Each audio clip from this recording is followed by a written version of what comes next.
It concerns me that something that big could be hacked and so many people could be affected. A massive data breach has hit Target stores across the country, impacting up to 40 million accounts. Welcome back, everyone. I'm Beth Haynes. As we mentioned at the top of the newscast, the Secret Service is investigating the possible breach.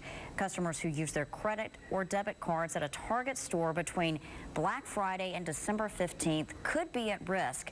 The breach involves the theft of information stored on the magnetic strip on the backs of cards. And many of you are asking how something like this is even possible. So joining us now for more information and to make some sense of this is Dan Thompson from Claris Networks. Always glad to have you here. Yeah. Let's talk about what we know. We mentioned the magnetic strip.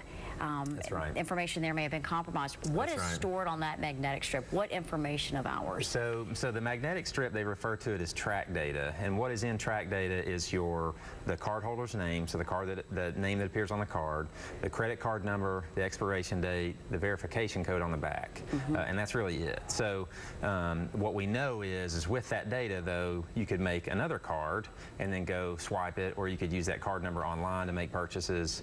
So essentially, they have what they need to make fraudulent purchases. How in the world could this happen? I think that's the question on many people's minds. Well, and that's a great question. Scale. Right, and that's a really good question, because a company as big as Target, you know, they have done all the things that they should be doing to protect this data.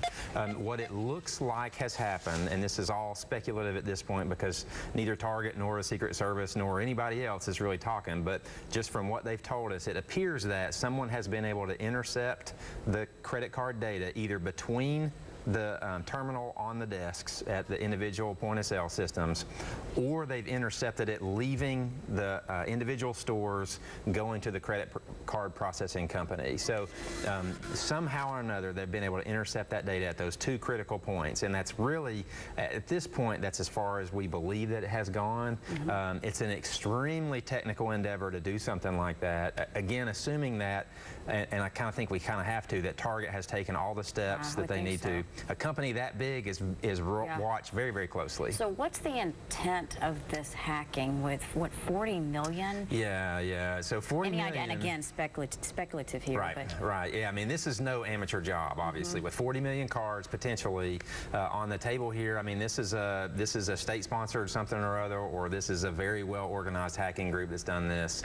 But frankly, I mean, with that many cards, you don't have to charge very much to begin to rack up a huge dollar amount. I mean, you and I were talking between the spots. If I just charge $1 to every card I've got, well, that's $40 million. That's a substantial chunk of change. Now, say we did $10. So, I mean, there's a lot of different ways that this could be spun. At this point, I don't know that we're hearing of any confirmed fraudulent purchases that have been made with stolen credit cards yet, but this is very early in the chain, at least as far as since they've disclosed it. Have we seen a breach on this large of scale before? Well, so this large of scale is a bit hard to qualify at this point. However, we do know that the parent holding company of TJ Maxx had an event like this. It was either in 2007 or 2009. Other companies, I mean, even as late as last year, Sony Entertainment with their PlayStation network, it got compromised. That was by the hacker group Anonymous, and that yielded tons and tons of credit card data, as well as users' names, addresses, birth dates, and things like that. So what do stores like Target and also consumers need to do to protect their information? So stores like Target, it's a bit of a hard question to answer at this point because we don't know exactly what happened.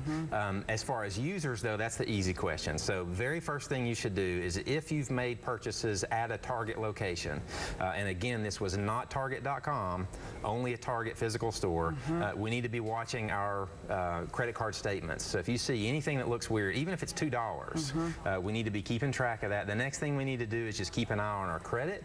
You can get free credit reports from each of the reporting bureaus once a year. So the idea there is you should do it every 4 months using a different one. But this is just good information that you should be doing anyway.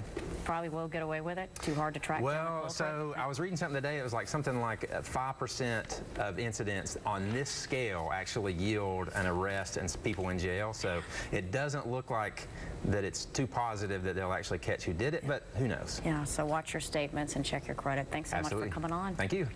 And nationally, teen marijuana use is going up. Coming up next, we'll look at the numbers